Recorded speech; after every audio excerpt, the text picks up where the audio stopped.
Oh, guys, good, you hear? I am so excited. Guess what? I hope this isn't about your podcast again. Why, did you finally listen to it?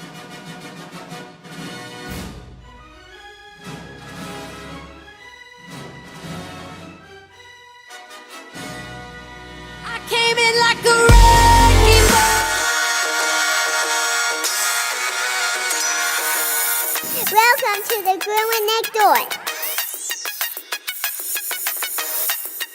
You're listening to my mommy and daddy. But now my main area of expertise is canines. Dogs, to the layperson. I am your co-host, Chris Green. And I'm Sarah Green. Have a pet-tastic week.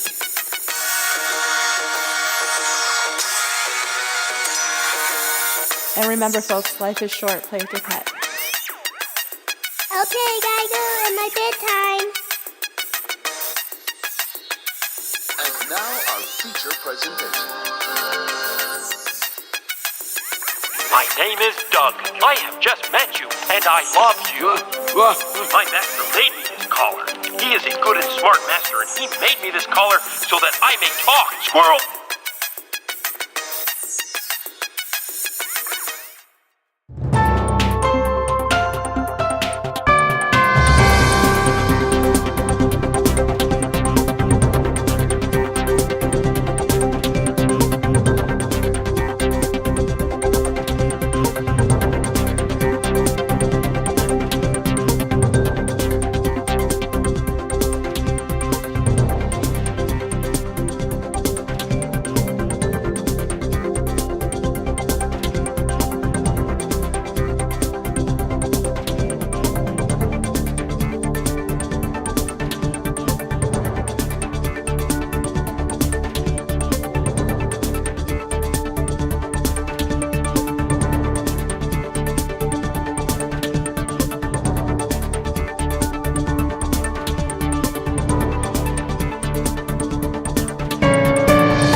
Hello everybody, and welcome to episode 9 of our video podcast. This is the Groomer Next Door. I am your co-host Chris Green. Sitting next to me as always is the lovely Sarah. Hello. Well, this is the Dash story. We had mentioned it on our video podcast. This is Dash. He came to us from the Rolla Animal Shelter. He was in a lot of need of grooming, as you can tell. We shot this one in a different version. Instead of being on body cam from the point of view, I actually put it on a tripod. If you weren't 6'8", and that camera was at the very top of your head, it would have been fine. If it was on your head, all you would have seen was the back of the dog. Probably. That's it. That's it. Yep. Well, this guy was in some horrible shape. The part that I felt before he started bathing was all the mats around his neck. And the fact that he just recovered from a skin condition, and now his hair's growing back. Now, right now, I'm discovering he has a great deal of poop on his butt. He did not like the fact that I was trying to get this poop off. I imagine who would. I'm plucking as best as I can, not to hurt him, but to get them off, because Sarah doesn't want to actually get a dog with poop all over his butt. I can only imagine that would be awful. But I have to work a great deal back here to try to get it. It is corroded. We're not perfect people. There is no such thing as perfect groomers out there. And anybody that says that they're just so perfect, they're full of it. So sometimes things get by you that you should have had taken care of before the bath, like this. His whole back end area should have been shaved, so you didn't have to pluck it during the bathtub. And then that stuff should have sat. It needs to sit for a long time, soaking it up, and what hard poop turns into soft poop, and you can just easily glide it out with your nails. But it's gross. This is where, if you're looking to be a groomer or you're studying to be a groomer, this is the first thing that you need to know. The job is messy. Oh, very nasty. And this is where it really comes into being the most messy is, as you can tell, he's not happy that I'm actually plucking at him. He's, kind of going, okay, get away from my butt. But, I got to get there. I have to get into that area. I have to try to get as much of it cleaned away as possible. And because for one, if it's still left on after the drying, it's going to be disgusting when you start grooming the process. And all your hard work just went to nothing because the one part was not cleaned properly. And then also, what happens if there's poop caked on to the undertail of a dog is that what most likely will happen is that they'll have sores around the rectum, on their tail, or even as far as you can get some maggots that burrow in that area because they love filth. As you can see, that mat right there? Yeah. That was where some of it was just lying. It was just like, I am going to live in this. He's like, leave me alone. He was adorable. I mean, he was a good sport for most of it. He's looking, where can I bite you? Oh, he will too. You're not a girl, so you don't have a chest. You can't bite there. Let me get your chin hair. Come here. Yeah, that wasn't going to happen. There's the bite. Luckily, he didn't have any teeth. Yeah, he tried a couple more times. Even though he doesn't have teeth, the pressure of the gums hurt because dogs do have pressure per pound in their jawline. And that can sting a little. As you can tell, he did it a couple times. This is another thing, folks, you got to get used to. If you're going to be a groomer, you're going to get bit. Yeah. So my first bite was by a German Shepherd. Ew. Yeah. I picked it up wrong, and it whipped around and bit me right. His mouth was so big. He got one of his canine teeth into my chin and one on top of my scalp. That's how big it was. I'm like, oh my gosh, I quit. Well, as always, I'm using a degreaser right now, trying to clean out all of the actual grease that has formed, all of his oils that have formed on his skin and on his coat. Now, Dash has never been groomed. There is no way that dog's ever been groomed. I didn't think so either. I was like, I mean, if he did, it was back when he was a puppy, and that was it. Yeah. But his nails, I'm not sure if you'll be able to see him, but his nails were super long. I mean, this whole experience was just nothing but new to him. And so there you are, massaging him, trying to get him, hey, this is going to be the fun part. Relax. Now I'm just doing a double check to make sure. Did I get it all? I know I felt a couple mats in there, but I think I got it all. I was like, okay, you're good. He was a good sport for most of it. And he's adorable. Even as a mess that he is right now, he was still adorable. Obviously probably looking at me going, what are you doing, dude? Why are you playing with my butt? And then there's a spot on the on the right side of his face below his eye that there's a puncture wound. And John didn't know it. Nobody at the shelter knew it because it was right there underneath all his rolls. Right. Nobody's seen it. They thought that's just his color. And as I was looking at him, I'm like, no, that's something wrong. And I pulled back the scab, and sure enough, there's a big, huge hole in his face. You can see it reveal right there. Yeah. It reveals right there. I kind of washed around it. It was Bring weird. it to my attention. Sorry about that. I forgot. He wasn't what you'd call the easiest, but he required a lot of attention. Well, he is a very old dog. Yes. And is up for adoption, by the way. For the moment. For the moment.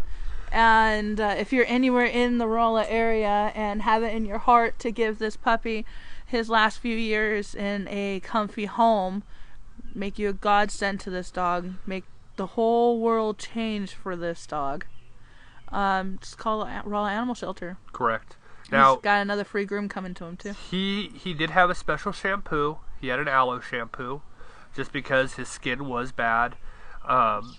He definitely required a lot more attention, but that's necessary for especially a dog of his needs. He was losing hair off his ears, and so the finished product, I was like, oh man, he's got this hair sticking up above his ear where his ear bends. And I'm like, oh, there's nothing I can do about it. It looks so funny, but there's nothing I can do.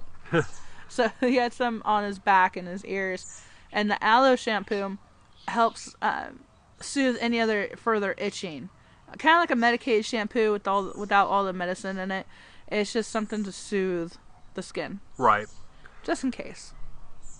Because you don't want to use any kind of perfume on a dog with a skin problem.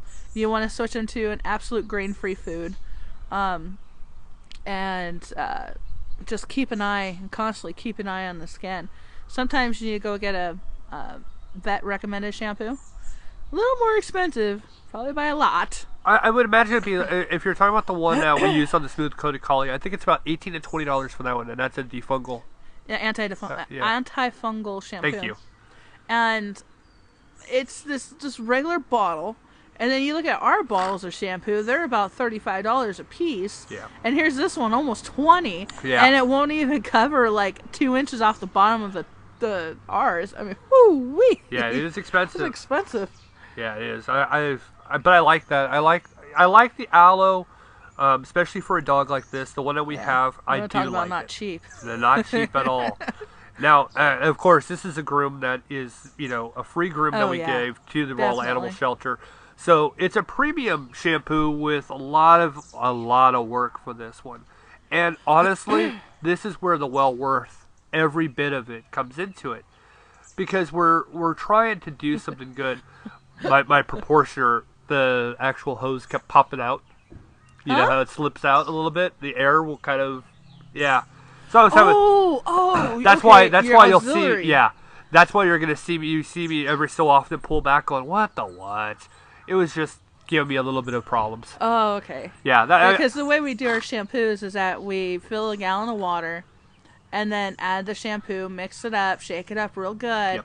Put it through our proportioner system, through the auxiliary portion. I didn't know if you were actually wondering if that's why. Why were you out of screen so much? Okay. Yeah, because he had one.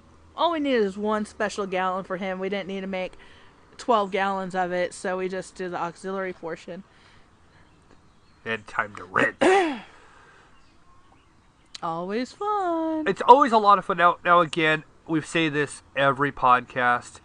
Make sure when you're rinsing a dog, you rinse, and you continue to rinse. Make sure that they don't have any of the shampoo that's still on their body. Yeah, once you think you've rinsed enough, rinse some more. Right. And it's a small dog. It's a little Pekingese, but still, there's still a lot of hair on him. And here's where it gets a little trickier. You have mats. Right. That can go either way with some groomers. Some groomers think that you never bathe a dog with mats in their hair. It just makes everything worse. And then you have other groomers that say, washing them, slickering, and using the dryer properly will help you get the mats out. So it goes back and forth. As long as it's not, or as long as I can salvage the hair, and there's at least a half an inch to an inch from the mat and the skin, then I would say go ahead and wash. The school you're going to is the same way, the highly recommended school. They're the same way. They believe that blow dryers can help get mats out. Yeah, and I'll be entertained by that one. So that's why it was important to get them washed, even with the mats on. It takes longer because you got to make sure that mat is completely rinsed out. Did I get his rear? Did I get it pretty clean? No poop in there, right? No. Okay. Not even a little bit. Okay, no. good. That was completely clean. I don't mind. I would have had you rewash them if that was. Well, I didn't know if there was just a little bit, like in the mat and stuff like that. I don't mind if I could. See, I'm not perfect. And I don't want to actually make anybody believe I'm perfect. None of us are. Neither one of us are. If, for some reason I do leave something behind, I want to know, because I have to make sure that every single dog is 100% to the standards that we want to have. That's very important. Yeah, I would have had you, hey, you gotta rewash this dog. Yeah, and it's really important, especially, on here, we're getting a lot of people who are commenting who are, either going to Grooming Academy, soon to be going to grooming, and they're using these videos as kind of a tool for them to actually learn. Or just looking and seeing what they're in for. Right. And if you're good at what you do, and you take it step by step, slow down, and you become a good groomer, this is a great job. Right. I mean, I don't want to do anything but this, and I got bit by him. I got bit by another dog on Saturday. Now, I want to point out something. This dog has never had a dryer on him before. And you can tell. This is a very low force on him right now. If I would have used the real high velocity with the nozzle, it would have scared him to no end.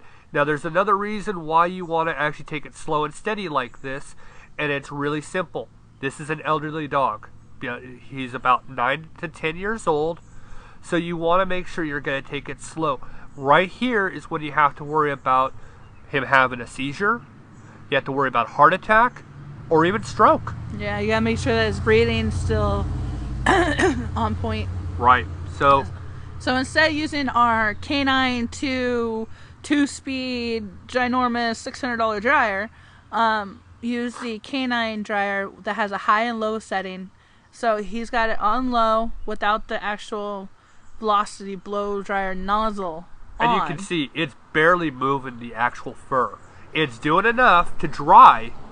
It's actually parting the fur, so it's getting down to the skin, but you're not force drying it. Force drying it is very important that you don't want to do on a dog like this for the two reasons. Like I said, age, and has never had this done before.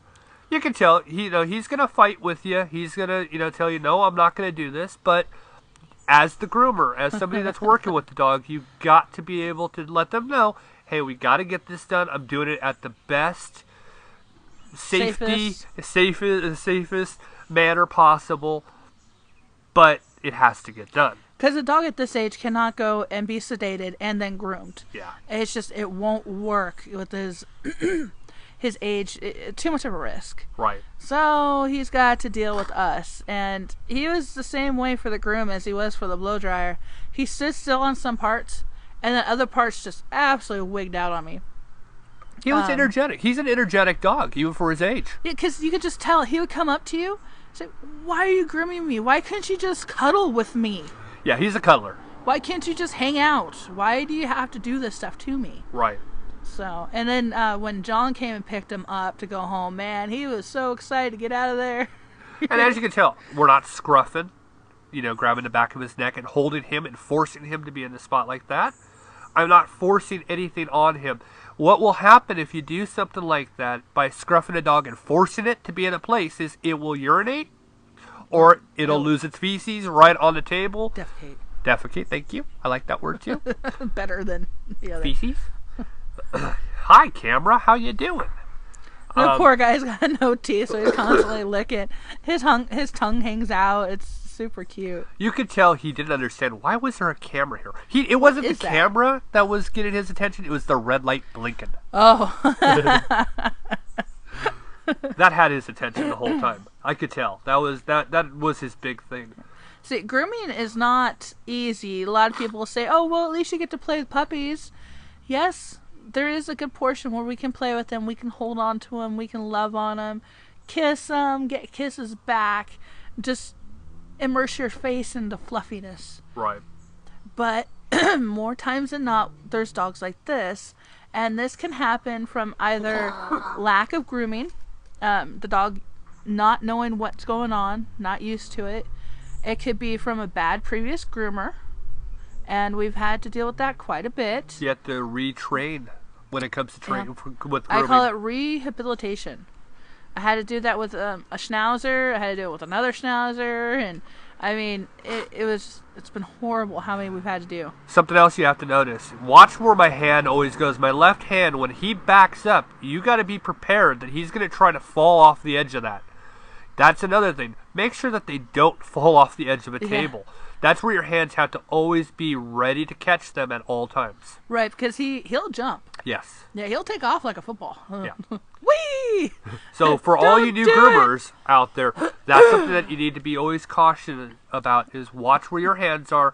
Not only do you need to be able to catch them if they're going to move the wrong way, you also have to make sure you don't get bit. Yeah, and be careful of your face, because a lot of times when they want to skyrocket and jump, they'll jump straight for your face. Now, I'm going to stop right here. There's a reason why I'm stopping and not doing his head. I'm not doing his head because of the one thing, and that is I don't want him to actually wig out with his head. His head Yeah. will be a big problem. Because that's a lot of times is seizures start happening is when it gets towards the head. Yes. And loud noises and all sorts of things go bad towards the head. That is right. Now I am going to end this video with a couple things. I'd like to thank John with the Rolla Animal Shelter for the posting that you will see come up on screen in a second. And the second picture is what Sarah had made for our work. Yeah, see, I would, normally for this little guy, I would have loved to keep him more in his natural state, the way he looked like before, which is the top big picture of the dash picture, instead of the actual haircut that I gave him. Right.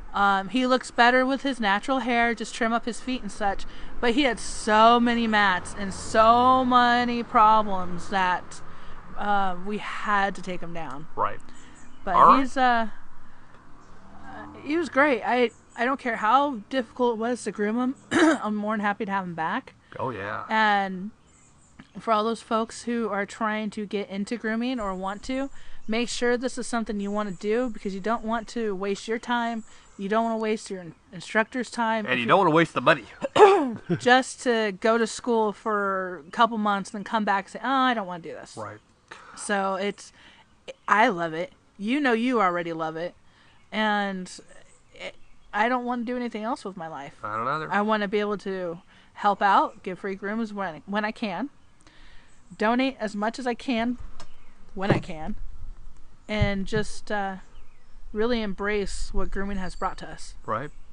All right, everybody. Well, that's episode 9 of the Groomer Next Door video podcast. I was your co-host, Chris Green. Sitting next to me, as always, was Sarah Green. You threw me off again. I did throw you off again. You threw me off. Well, I'm Sarah Green, as he so eloquently put it. Life is so short. Play with your pet. Bye-bye, everybody.